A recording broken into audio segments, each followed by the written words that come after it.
नमस्कार पैलाग। आशा करता हूँ कि आप सभी सकुशल होंगे। स्वागत है आपका हमारे चैनल उत्तराखंड हार्ट में। यहाँ हम आपके साथ साझा करेंगे हमारे उत्तराखंड की रोचक बातें, कहानियाँ, किस्से, लोक कथाएं और भी बहुत कुछ। चैत्र का महीना प्रकृति की मनमोहक रंगत के साथ साथ कई त्योहार भी लाता है। चैत्र माह हिंदू नववर्ष का पहला महीना होता है और इस माह की शुरुआत फूलदेई या फूल संक्रांति से होती है। फूलदेई का वर्णन हमने अपनी पिछली वीडियो में विस्तार से किया है, जिसका लिंक आपको डिस्क्रिप्शन में मिल जाएगा। आज हम आपको बताने जा रहे हैं उत्तराखंड की एक विशिष्ट परंपरा भिटौली के बारे में, जिसे कई जगह भिटोई भी कहा जाता है। उत्तराखंड राज्य में बहुत सारी ऐसी परंपराएं विद्यमान हैं जिनसे बहुत से लोग अनभिज्ञ हैं, और भिटोली या भिटोई उनमें से ही एक परंपरा है। उत्तराखंड में चैत्र का पूरा महीना भिटोली के महीने के रूप में मनाया जाता है। चलिए जानते हैं क्या है ये भिटोली। भिटोली शब्द का अर्थ है भेंट करना या मुलाकात करना। उत्तराखंड की महिलाएं यहाँ के सामाजिक ताने बाने की महत्वपूर्ण धुरी हैं। घर परिवार संभालने के साथ ही पहाड़ की महिलाएं पशुओं के चारे और ईंधन के लिए खेतों जंगलों में अथक मेहनत करती है। इतनी भारी जिम्मेदारी उठाने के साथ ही उन्हें अपने जीवन साथी का साथ भी बहुत सीमित समय के लिए ही मिल पाता है, क्योंकि पहाड़ के अधिकांश पुरुष रोजी रोटी की तलाश में देश के अन्य हिस्सों में पलायन करने के लिए मजबूर हैं। इस तरह की बोझिल जिंदगी निभाते हुए पहाड़ की विवाहित महिलाएं इन सभी दुखों के साथ अपने मायके का बिछोह भी अपना दुर्भाग्य समझकर किसी तरह झेलने लगती हैं।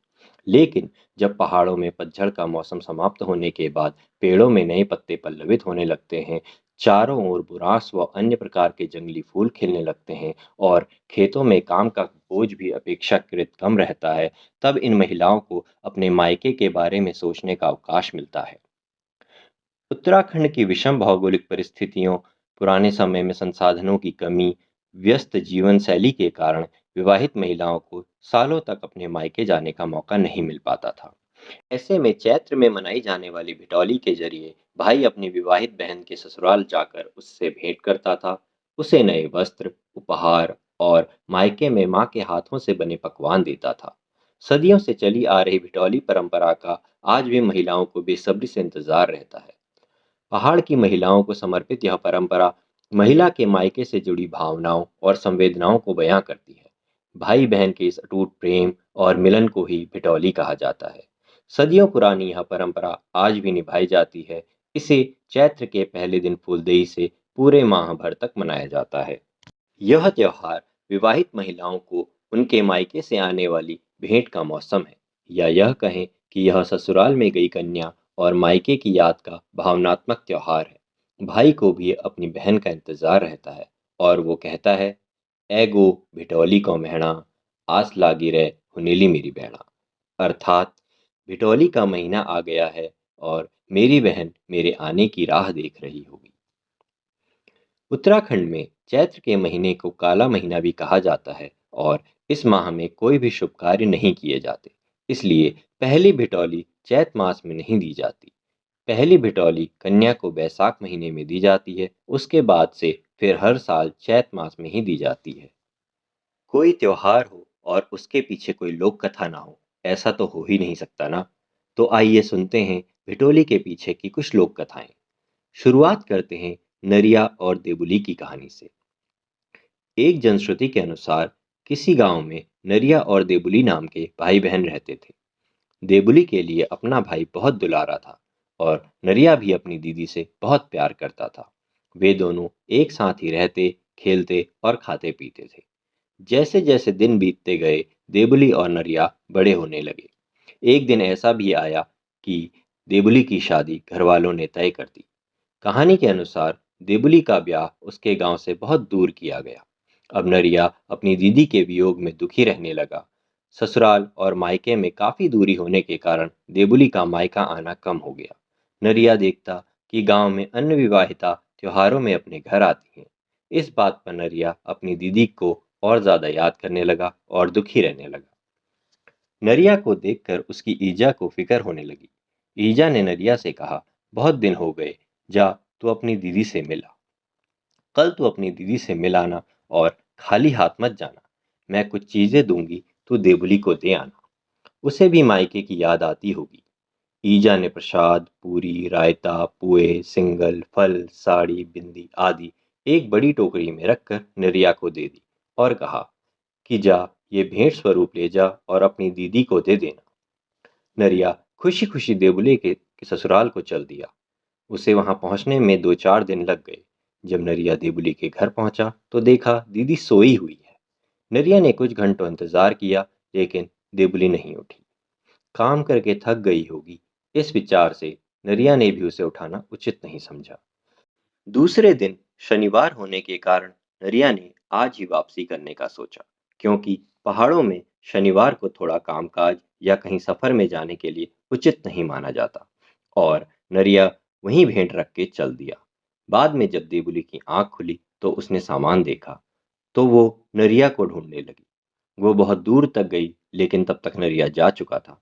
देवुली को पश्चाताप होने लगा कि मेरा भाई इतना लंबा सफर तय करके आया, भूखा भी होगा, और मैं सोती रही। वह रोने लगी और भय भूखो मैं सिती, अर्थात भाई भूखा रहा और मैं सोती रही, की रट लगाने लगी।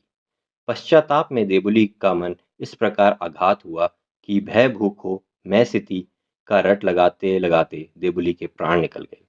माना जाता है कि अगले जन्म में देवुली घुघुती नाम की पक्षी बनी, जो चैत्र मास में भय भूखो मैं सीती की आवाज लगाती है। पहाड़ों में घुघुती पक्षी को विवाहिताओं के लिए मायके की याद दिलाने वाला पक्षी भी माना जाता है। लोकगीतों में भी इसका कई बार जिक्र किया गया है, जैसे कि न बासा घुघुती चैत की, याद एजा छे मकै मैत की, अर्थात चैत्र की घुघुती अपना संगीत मत सुनाओ, मुझे अपने मायके की याद आ जाती है। इसके अलावा भी कई लोकगीतों में भिटोली का वर्णन है। चैत्र माह में विवाहित महिलाओं की भावनाओं को यहाँ के गीतों में भी अभिव्यक्त किया गया है। चैती, ऋतुरैण या खुदेड़ गीतों के रूप में इन्हें गाया भी गया है। ऐसा ही एक गीत है, ऋतु ऐगे रणमणि, ऋतु ऐगे रैणा, डाली में कपुआ बांसो, खेत फली देना, इजु मेरु भाई भेजली, भिटौली दिना, ऋतु ऐगे रणमणि, ऋतु ऐगे रैणा। एक सखी दूसरी को चैत्र मास के आगमन पर कहती है कि सखी, यह ऋतु चैत्र मास की आ गई है। मेरी माँ मेरे भाई को भिटौली देने भेजेगी।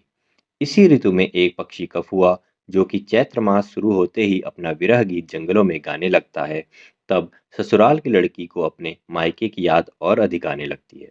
यह उस समय होता है जब एक नवविवाहिता जंगल में घास काट रही है। तब उसे कफुआ पक्षी का स्वर सुनाई देता है। तब वह उस पक्षी को कहती है कि मेरे मायके में जाकर चहको, ताकि मेरी माँ को भिटौली भेजने की याद आ जाए। एक और दंत कथा है जिसे भिटोली से जोड़ा जाता है। यह कहानी है सचदेव और गोरीघना की। भानदेव की गर्भवती पत्नी कौशिला ने स्वप्न में पाताललोक के राजा कालीनाग के बगीचे में नारंगी का अद्भुत पेड़ देखा और जागने पर पति से वह फल खाने की इच्छा प्रकट की। कई दिनों की यात्रा के बाद भानदेव पाताललोक पहुंचा तो कालीनाग ने इस शर्त पर फल दिया कि यदि भानदेव की पुत्री हुई तो उसका ब्याह कालीनाग से करना होगा। भानदेव की अत्यंत सुंदर कन्या उत्पन्न हुई। गोरी घना नाम की इस कन्या का 12वें वर्ष में कालीनाग के साथ ब्याह रचाया गया और उसके बाद भानदेव को सचदेव नामक पुत्र प्राप्त हुआ। दुर्गम और दीर्घ मार्गों के कारण गोरी घना विवाह के बाद मायके न आ सकी। 12 वर्ष के सचदेव को गोरी घना की बातें मालूम हुई तो वह 12 वर्षों की भेंट लेकर कई दिनों की लंबी यात्रा कर बहन से मिलने नागलोक जा पहुंचा। भाई बहन जी भर कर गले मिले और रोते रहे। इस मिलन से कालीनाग की बहन भागा को जलन हुई। भाई सचदेव गोरी घना को मायके लिवा ले जा रहा था तो भागा ने अपने भाई से कहा कि वह इसका भाई नहीं लगता, अवश्य कोई प्रेमी होगा। बहन की बात सच मानकर कालीनाग क्रोध में फुफकारता हुआ दौड़ा और सचदेव पर पापपूर्ण वाणी में आक्षेप किया। इस आघात को न सह पाकर सचदेव ने वहीं पर पत्थर से अपनी जीभ काटकर आत्महत्या कर ली। वास्तु स्थिति का पता लगने पर कालीनाग ने भी आत्महत्या कर ली और गोरीघना ने भी अपना जीवन व्यर्थ समझकर वही मार्ग अपनाया। इस कथा के अनुसार इस दुखांत घटना के बाद से हर वर्ष चैत्र मास में लड़की को मायके की ओर से भिटौली दी जाती है। उत्तराखंड में अब चैत्र की भिटोली की टोकरी सर पर रखकर जाने वाले नहीं दिखते। शायद नई पीढ़ी के लोग इसे जबरदस्ती की परंपरा मानकर ज़्यादा तवज्जो भी नहीं देना चाहते। वर्षों से चैत्र में बहनों और बेटियों को भिटौली देने की परंपरा के पीछे जो सांस्कृतिक गरिमा जुड़ी थी, वह भी लगभग समाप्त हो गई है। अब भाई जन्मदिन की बधाई का संदेश बहन को व्हाट्सएप या फेसबुक पर तो भेज देता है, पर उसे चैत्र की भिटोली की ना तो याद रहती है और ना ही वह इसका औचित्य समझता है। पहाड़ पर पलायन, बदलते सामाजिक परिवेश और भौतिकवाद का जिन परंपराओं पर असर पड़ा है, उनमें भिटौली भी प्रमुख है। 80 के दशक तक गांव की हर पगडंडी पर भिटौली लेकर जाने वाले दिख जाते थे। यदि भाई घर से बाहर हो तो माँ बाप जरूर चैत्र में अपनी बेटी से मिलने जाते थे। भिटौली में बेटी या बहन के लिए नए कपड़े, मिठाई और घर में तैयार किए गए पकवान आदि वस्तुएं ले जाई जाती थी। जिस दिन घर में भिटौली आती, उस दिन उत्सव का माहौल हो जाता। बाद के दिनों में भिटौली के नाम पर मनी ऑर्डर भेजे जाने लगे।